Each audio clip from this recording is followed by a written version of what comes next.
Don't just live for tomorrow, or just live in yesterday. Just be glad for all you have that's in today. Hey everyone, Connie here, and welcome to my blind reaction to Kipo and the Age of Wonderbeasts, Episode 5. So, last time we had guitar snakes, or umlaut snakes, I think they were called, including Joan Jett Snake, because why the fuck not? Kipo and the gang went into the umlaut snake territory, had to make friends with them, which Kipo seems to like to do. And eventually they helped Kipo and the gang find the beast, the Megamute that attacked her family, her community, everyone there. It's this giant, like, six-armed monkey, like a spider monkey, I made the joke. And apparently it was being controlled, presumably by this Scarlemagne we keep hearing about. So the question is why? Where is Kipo's father and the rest of the Burrow people? And where is this going to go?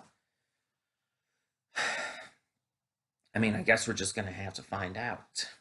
I'm definitely interested. I've definitely grown immersed with this series, and I really want to see what more we get, and I want to see these characters continue to grow and become more close friends and whatnot.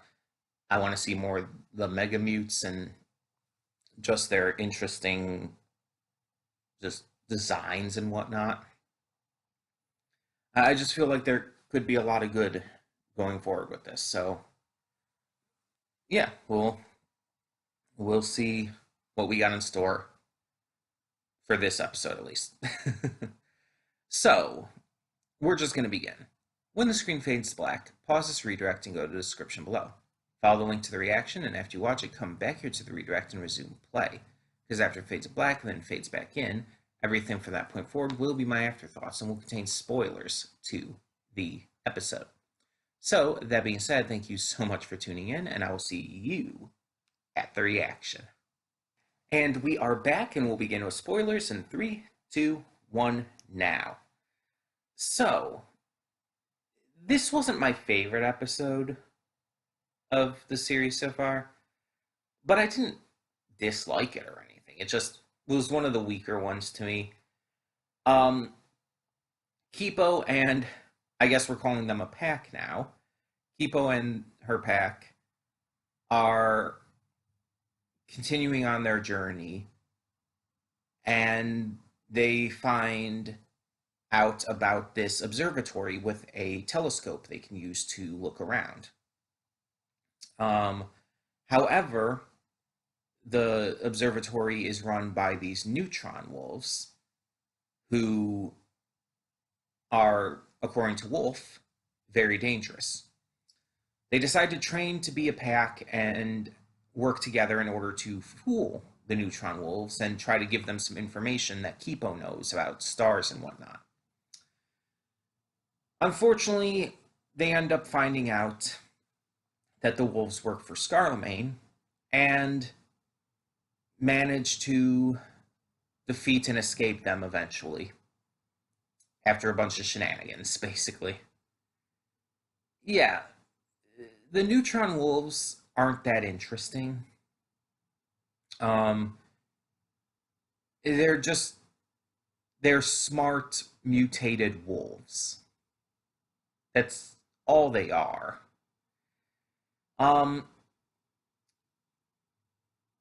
And I feel like it's just not that exciting of a concept. I liked their rap about, like, the history of the universe and everything. That was fun. But altogether, like, they're just, compared to other villains we've gotten, or villains in quotations, because not all of them ended up being bad or anything. In fact, most of them haven't been. They're the weakest. The mob frogs were much more interesting and definitely definitely much more impactful. I feel, um, especially Jamak, who has had a recurring presence, including in this episode. He might end up becoming an ally to them at some point, considering where this went. But you had the umlaut snakes who were excessively interesting and fun. You had the timber cats who were hilarious. It's just like comparatively, these neutron wolves just aren't that interesting. Again, I don't dislike them. I don't think they're like terrible or anything. It's just they're kind of boring to me. And it's not just because like, oh, just they're smart and everything, and it's like I just don't think they're as interestingly written as the other uh, inhabitants of this surface world we've seen. I just think the others have been more interesting and more fun and more unique. It's just like Smart Wolves is not really that special to me. But this episode was still important as we found out that apparently Kipo's father had left a message for her, at least that she can tell. Um, so their journey to get to the telescope was definitely worth it. But we also have a lot of growth between our characters, especially in regards to Wolf, or Jolene, if you want to call her that now. um, she's definitely growing more like attached to the group. She's becoming friends with them, and her hardened exterior is starting to crumble, and I like that. But I also like that it's not happening right away; that it's taking time, because that makes it feel more realistic. In this episode, we find out that she apparently was raised by a pack of wolves, and that something, we don't know what, but something went very wrong, and it left her hating wolves. And it's a great moment of character development, but it also shows why she's so untrusting.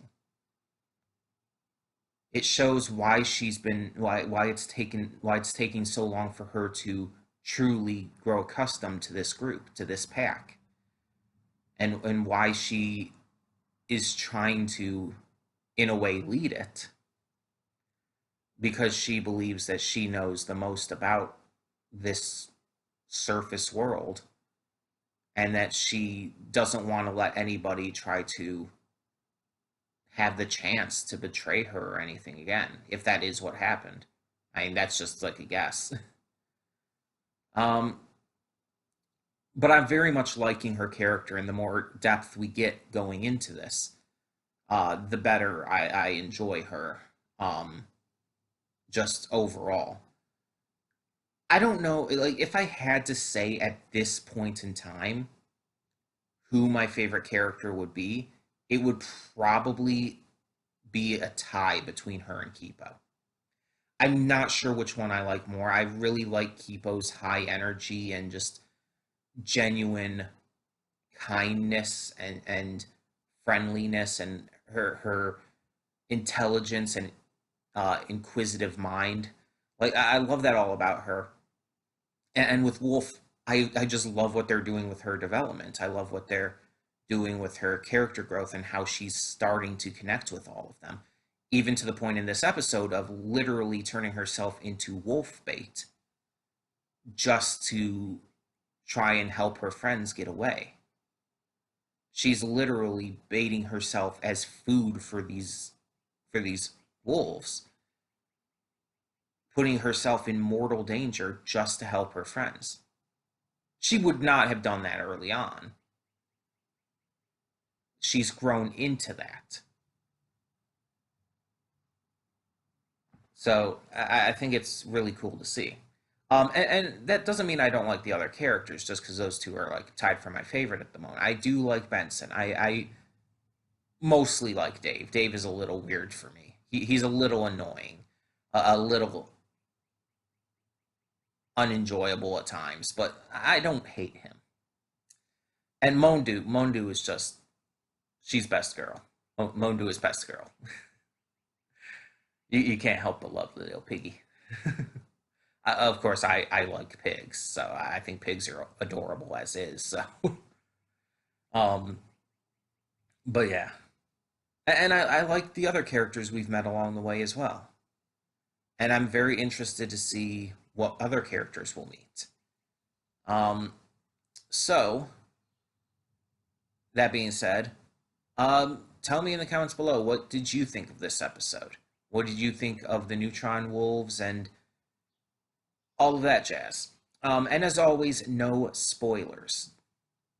Oh, and before I forget, because I actually almost did forget, I wonder what the deal is with Kipo's eyes. Because something that was not just like she could see in the dark because she spent so much time underground. No, something was going on there. What was that? I can't even begin to guess. With this world, I can't even begin to guess. But it's like, I'm definitely interested in that. I don't know how I almost forgot about that. um, but yeah, anyways, back to what I was saying before. Tell me what you thought down in the comments below, and thank you so much for tuning in. For now, I'm Connie, and I'm signing off. See you all next time.